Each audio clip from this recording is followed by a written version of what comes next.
our fights is from below.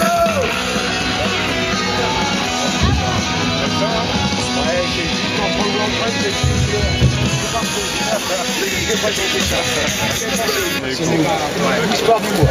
Ouais, est-ce que vous pouvez...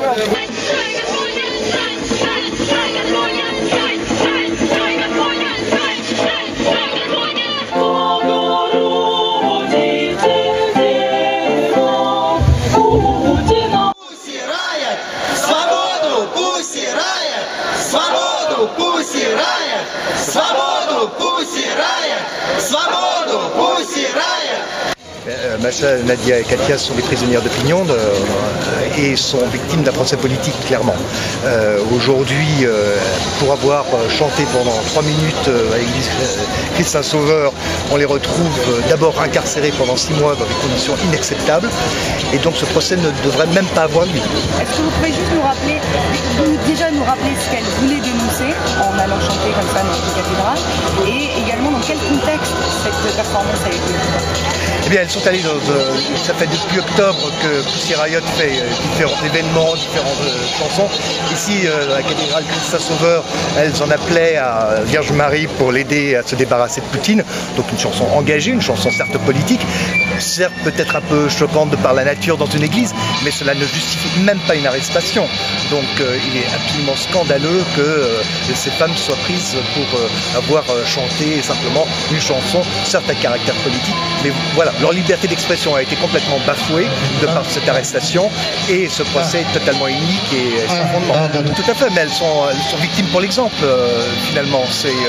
On en prend, alors il faut espérer que le boomerang va revenir parce que à nouveau ce qui se passe là est totalement inacceptable. Mais à nouveau, ce n'est pas unique, il y a plein d'autres cas malheureusement qui sont tout aussi terribles. Heureusement, il y a une mobilisation, c'est une alchimie qui s'est faite, une mobilisation non seulement à l'international, mais aussi, et beaucoup plus important, en Russie. C'est-à-dire que la société civile là, est vraiment en train de s'exprimer, autant que faire se peut. Alors qu'on sait très bien qu'en Russie, c'est extrêmement difficile pour la société civile et les associations de travailler.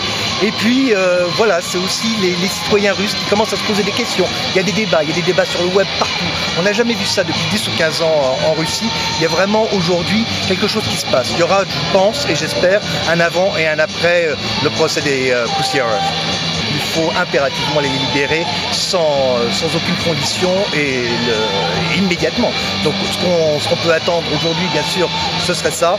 Malheureusement, on n'est pas très optimiste vu la façon dont les autorités, ne serait-ce que l'ambassade de Russie à Washington, quand nous sommes allés les voir pour leur remettre 70 000 pétitions, ils nous ont même pas reçus pour dialoguer, pour échanger sur cette situation et ils ont jeté nos pétitions sur la rue devant l'ambassade. C'est compris.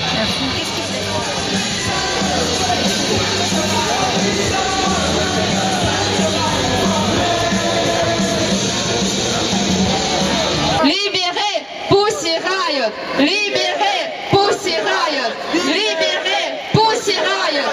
Libérez Pussy Riot! Et dernièrement, on se souvient qu'il n'y a pas seulement des Pussy Riot qui sont détenus en prison en ce moment.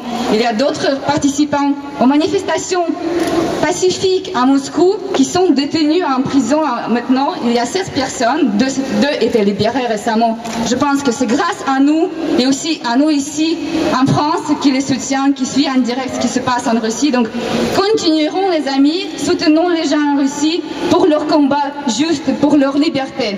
Merci. Bravo. Plus vaste. Et donc ce qu'on peut aujourd'hui espérer, c'est que vraiment la mobilisation, loin de faiblir, ne fasse que s'accentuer. Et ça change quelque chose si elles sont condamnées à prison ou par contre on les réduit la peine? Écoutez, bien entendu, on souhaiterait d'abord et avant tout que Pussy Riot soit libérée immédiatement pour elles, pour leur famille, pour leurs enfants. Évidemment, on souhaite absolument leur libération.